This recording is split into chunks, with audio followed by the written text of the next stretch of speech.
Go to the Automation panel, click Variables and the Add icon. Double-click to rename and click the Edit icon. Under Variable Type, select Single Select List. Open the Layout panel and identify the layouts you want to list.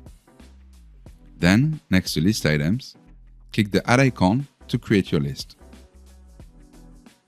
Now, copy-paste the names of the layouts on the list.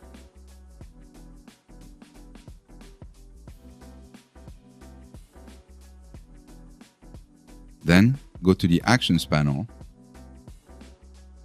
and click the Add icon. Set the trigger to Variable Value Changed and select the variable you've just created. Here, Size. Go to the Action tab, open GraFx Genie, and enter the following prompt. When an item is selected, show the layout. Click Generate.